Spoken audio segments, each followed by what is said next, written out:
Europe Matin, Patrick Cohen. Le journal vous est présenté par Jean-Philippe Ballas. Bonjour Jean-Philippe. Bonjour Patrick, bonjour à tous. 24 heures après le pire massacre de leur histoire, les États-Unis essaient de comprendre. 59 morts, dernier bilan à Vegas. Nous serons devant la maison du tueur dans un instant. Les autres titres. 4 personnes en garde à vue à Paris. Des bonbonnes de gaz retrouvées dans un immeuble du 16e arrondissement. Tentative d'attentat et stupeur des habitants, vous l'entendrez. L'actualité sociale avec le retour attendu d'Emmanuel Macron. Aujourd'hui à l'usine Whirlpool d'Amiens. 5 mois après la présidentielle, ce sera l'enquête du 8h. 30 ans après, nous ferons aussi le bilan de la loi pour les travailleurs handicapés. Verdict, peut mieux faire. Et puis la sortie demain du livre d'Anne Baer, écrivaine, malade, qui a choisi l'euthanasie en Belgique. Ce sera le tout dernier été. 8h15, la volte-face de Force ouvrière contre la loi travail, commentée par le secrétaire général de la CGT. Philippe Martinez sera notre invité.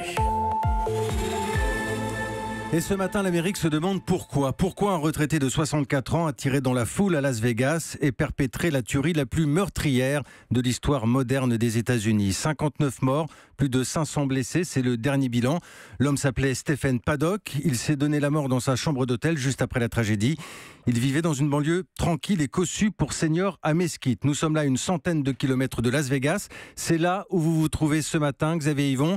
Et disons-le franchement, c'est le dernier endroit où l'on penserait trouver l'auteur d'un tel massacre. Oui, le quartier où je me trouve dresse le portrait d'un retraité américain ordinaire. Barbe et cheveux blancs, Stephen Paddock vivait avec ses semblables ici, dans ce lotissement réservé justement aux retraités comme il y en a tant aux États-Unis. Ici, on se déplace en voiturette de golf, les enfants sont interdits et toutes les maisons se ressemblent. Lou Corliani habite juste en face de celle du tireur. Pour vivre ici, vous devez avoir plus de 55 ans. On prend du bon temps, vous savez, on va nager, on joue au golf. C'est effrayant de découvrir que cet homme vivait ici parmi nous. Je ne l'ai jamais rencontré, mais je suis content qu'il ne revienne plus jamais. La maison au mur jaune de Stephen Paddock n'a plus de porte de garage, détruite par les policiers. Ils ont fait rentrer un robot pour inspecter les lieux, raconte ce témoin, et ils y ont trouvé un arsenal, 18 armes à feu, des milliers de munitions et des explosifs. Ça fait peur, souffle un autre voisin. La compagne de Stephen Paddock, qui vivait ici avec lui, savait-elle quelque chose ? Elle est à l'étranger et elle pourrait apporter enfin des réponses, car pour l'heure, rien dans l'histoire de cet homme ne permet de comprendre ses motivations. Pas de passé militaire ou criminel. On sait juste que son père était un braqueur de banque dans les années 70. Aucune affiliation politique ou religieuse selon son frère, qui le décrit comme un riche retraité qui aimait aller jouer de temps en temps à Las Vegas. Il y est allé cette fois pour commettre la pire fusillade de l'histoire des États-Unis. Merci Xavier Yvon, correspondant d'Europe 1 aux États-Unis. Et je me tourne maintenant vers vous, Didier François, bonjour. Bonjour. Spécialiste des questions terroristes à Europe 1. On a besoin de vos lumières ce matin parce que l'État islamique a revendiqué cette attaque assez vite. L'organisation terroriste affirme que Stephen Paddock s'était converti à l'islam il y a quelques mois. On va être très clair, le FBI n'y croit pas, pour l'instant, pas de lien établi.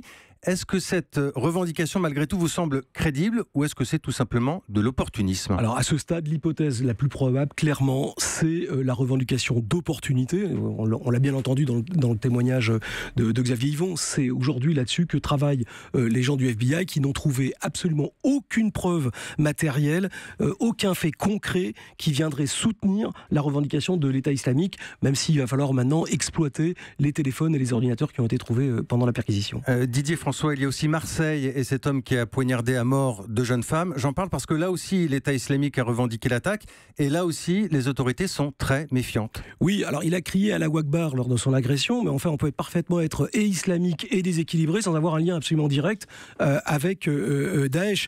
C'est d'ailleurs le sens de ces appels au meurtre répétés qui permettent à l'État islamique de revendiquer toutes les agressions qu'ils auraient inspirées mais qu'ils n'auraient pas directement organisées. Il faut dire que Daesh est aujourd'hui sous une extrême pression militaire. Il a du mal à soutenir des réseaux extérieurs parce que le califat se réduisant comme une peau de chagrin, aujourd'hui un signal de téléphone satellitaire qui émettrait depuis le territoire qui leur reste serait immédiatement repéré et détruite. C'est d'ailleurs de cette façon qu'a été tué le chef des opérations extérieures de Daesh, l'homme qui avait organisé les attentats de Paris. Il s'appelle Abou Mohamed El Adnani. Enfin, s'appelait. C'était en août 2016.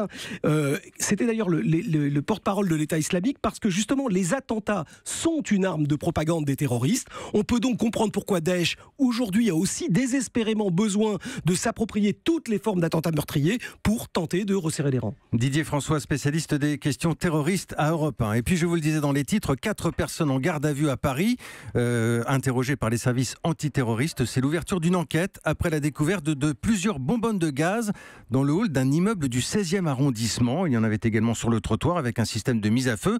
On ignore encore pourquoi cette adresse avait été choisie. Une tentative d'attentat en tout cas qui émeut dans le quartier. Le témoignage d'un habitant de l'immeuble, Alain, il a tout vu. Ah, moi j'ai vu les bonbonnes et tout. Je suis réveillé par la police qu'on me dit il faut sortir. Je sors, je vois des bonbonnes de gaz et puis ça sentait l'essence. Oui, il y en avait plein. Il y avait des dizaines de litres d'essence dans des gros bidons, quoi.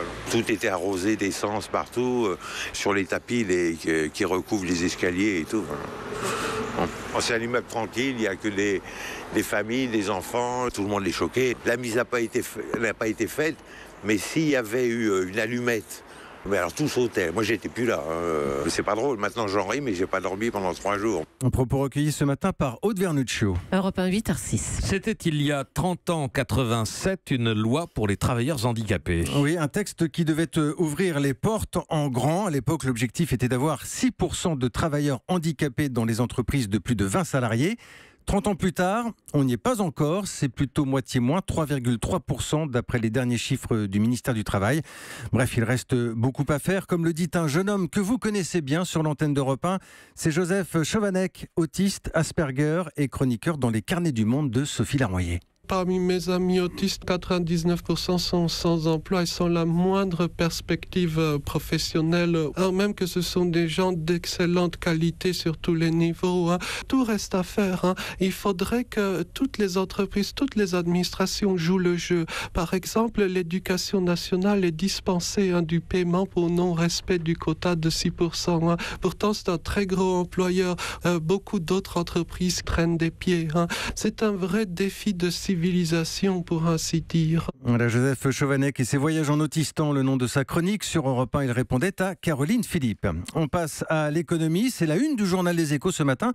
Et c'était une promesse de campagne d'Emmanuel Macron. Bonjour Daniel Fortin. Bonjour Jean-Philippe. Nous parlons de l'assurance chômage. Le candidat Macron voulait que les salariés qui démissionnent puissent la toucher, au même titre que ceux qui sont licenciés.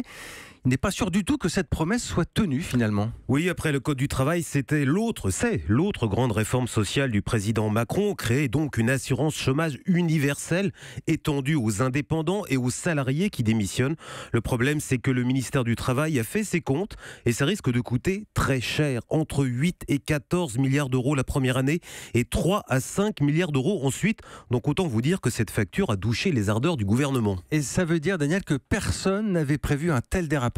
Alors pas vraiment, on tablait plutôt sur un coût global de 2,5 milliards d'euros, mais on avait oublié juste un détail, Jean-Philippe, c'est que le simple fait d'ouvrir les mêmes droits à un salarié qui démissionne qu'à un employé licencié va créer un effet d'aubaine qui pourrait conduire des milliers de gens à quitter leur entreprise prématurément. C'est très sérieux et c'est cet impact qu'essayent de calculer les experts du ministère du Travail.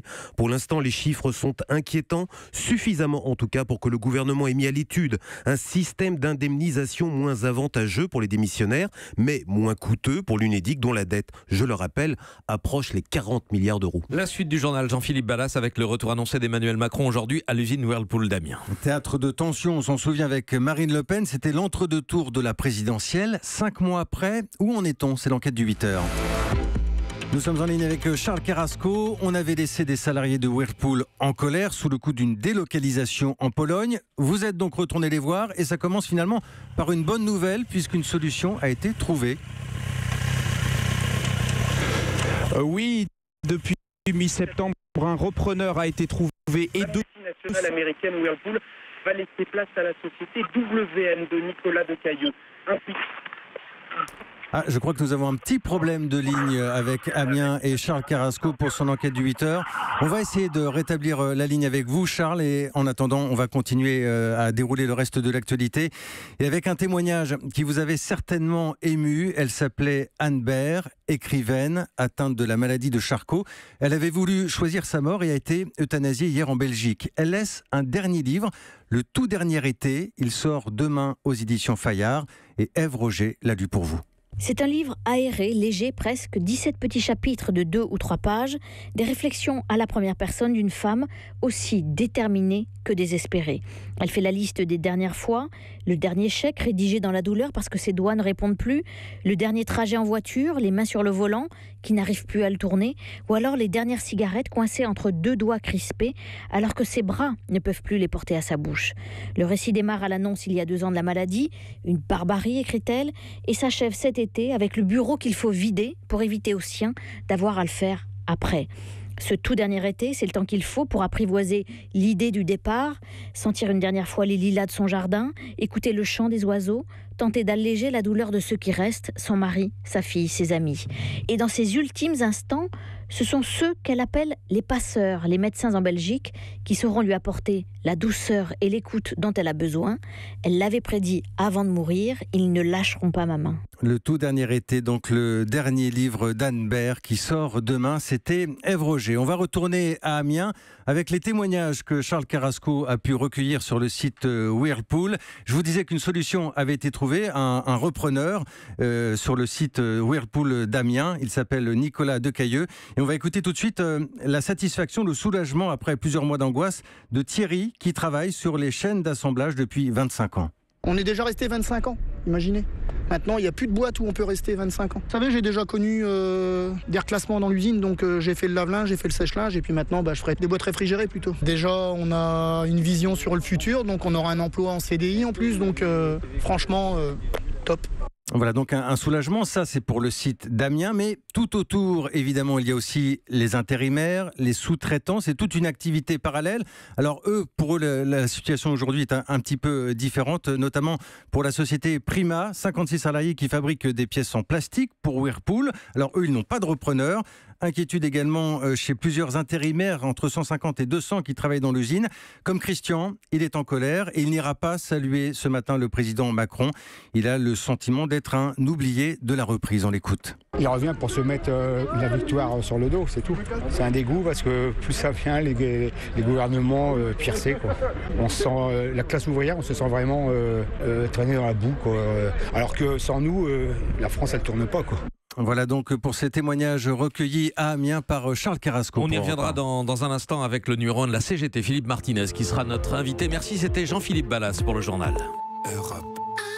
Europe 1.